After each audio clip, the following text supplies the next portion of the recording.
Hey, sasa Kagendo. Sana. Tebu tuambie leo tuko na swali. Tunaendanga tukisikia LEHA. Is it LEHA? Some people call it LEHA. And I want to know what is LEHA? What does LEHA stand for? Okay. How did LEHA start? Na kwanza uanze na kujiintroduce. Who are you? Sasa, my name is Sar Kagendo. I am the director, and LEHA is the way it is with your LEHA.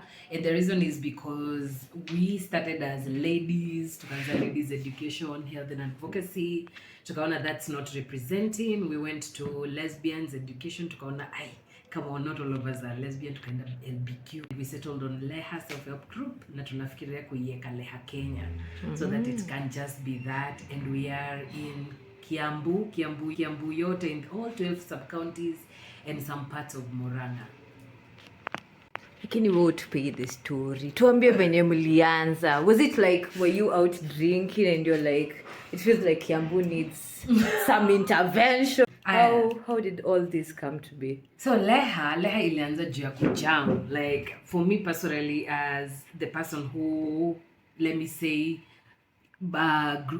cropped up the idea, I was really angry. Like, this was just a way of me telling the society and the system, fuck you.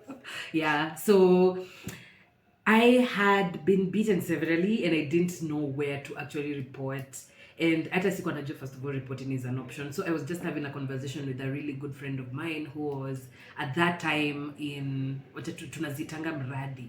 Alikuwa kwa mradi ya KP, that is key populations, ya MSM or men, GBMSM, that is gay men, gay, bisexual and MSM men, who at that time huko ilikuwa around 2015.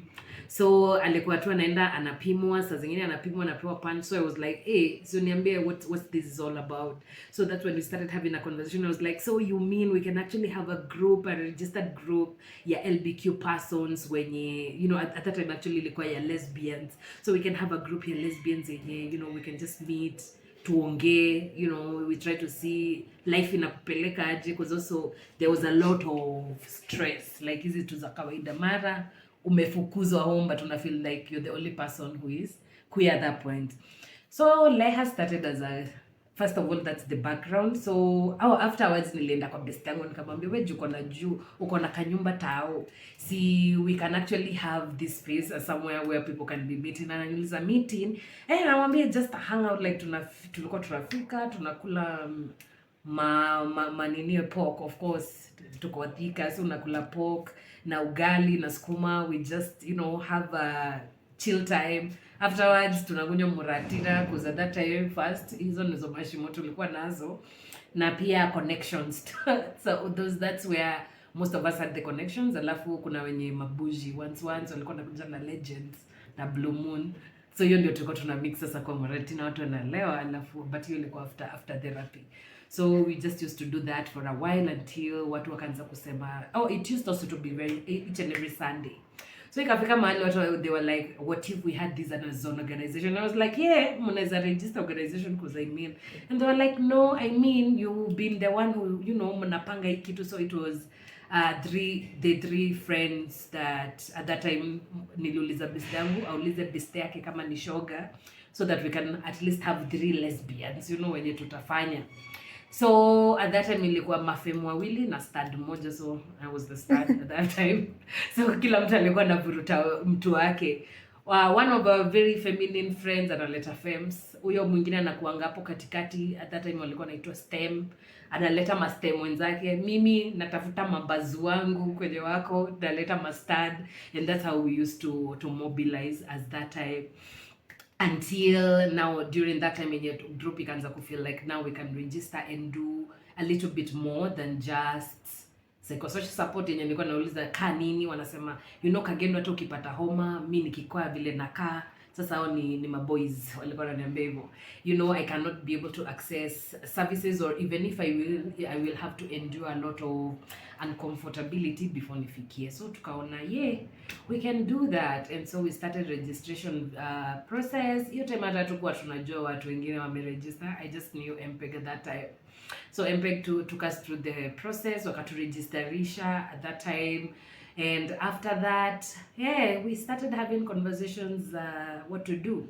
And we were thinking we are, you know, Amazonians or some super people, since we're not just supermen and women in here. So tulikuwa tunafanya a lot of things. I remember we had over 5 thematic areas. We had health, advocacy, research, economic empowerment. Tukakaka tukaona kumbe it's not looking also very well in the security part, tukaiongeza, and we were in the process of adding vitu kama capacity building and, you know, a lot of things. So tukaka tukaona we are doing something, but we are doing something that's not very substantial, like kitu kidogo in all the 6 or 7 thematic areas. And so we decided to collapse everything last year. Now when we were revising the strategic plan, we decided to collapse everything into sexual reproductive health, and that's what we are doing. We are offering a comprehensive and very inclusive sexual reproductive health services to LBQ women and non-binary persons. And yeah, huko nje wanasema our services are very inclusive to trans and non-binary persons. So how long have you been running? So I've been running the LEHA as an organization since 2015. But sana pia nataka kusema tuliregister 2017. So after registration, that's where we started having a lot of activities, but before them ilikuwa vitu za huko nyuma ya tents. Yeah. Wow. So mko na plans za kwenda Nairobi, kaunti zingine? Watu uko ukituuliza kwa social media kule kimona kwetu ni mbali. Thika ni mbali kuliko Rongai. So are there any plans to move to closer go to the CBD? Sisi hatuendi CBD. So chenye tunafanya ni tunafanya actually, because we already partnering with a lot of organizations from Nairobi because ya referral. So see ati you can't get the services through LEHA if you need any service, and if you need any safe space. So tuko nazo huko pia of those organizations who are in the CBD na its environs. But also for LEHA, we want to advocate for rural LBQ persons because uko ndo gap, a lot of gap iko, and not saying tao hakuna, but I'm just saying like when it comes to that pyramid of privilege, kuna vile watu LBQ wa rural tuko chini kiasi. So for us it will be going on the opposite side of the CBD, so akina Murang'a, kina Kirinyaga huko, Nyandarua. So mtubaie our merchandise huko LEHA wear so that we can be able to support our programs. Yeah, and also we introduce to donors and networks, you know, there's some places. Na pia tukiorganize spaces, you become in muna access services, you just get to hear what we're doing, we share information. Tuinuane. Niko na swali ya mwisho. So to someone kama wewe uko nje mwenye ana feel frustrated na akona your dream ya kuanzisha organization, ni unaweza mshauri something that can ease the process, because I know the hurdles were not easy. So unaweza mshauri nini? Naweza kushauri imagine anza for now. We like those organizations ka LEHA wenye wamekuwa before you, we already have the system. So the most unaweza fanya ni kukuja kuuliza mtu how can I go about, you know, about the registration, and we're going to give you the processes and maybe what you need. And I don't mean ukuje physically, you can give us a call or even contact watu wenye they give legal advice, watu kama akina Legal Act or the National Gay and Lesbian Human Rights Commission, you know, just a human rights organization basically. If not, tuulize sisi wenye tuko huko kwa grassroots, sisi tunajua because we've started. Thank you so much for your time and for the information. Have a beautiful day. So bye. Have a beautiful day. Ama ni weekend. Ni day. Day. Sawa.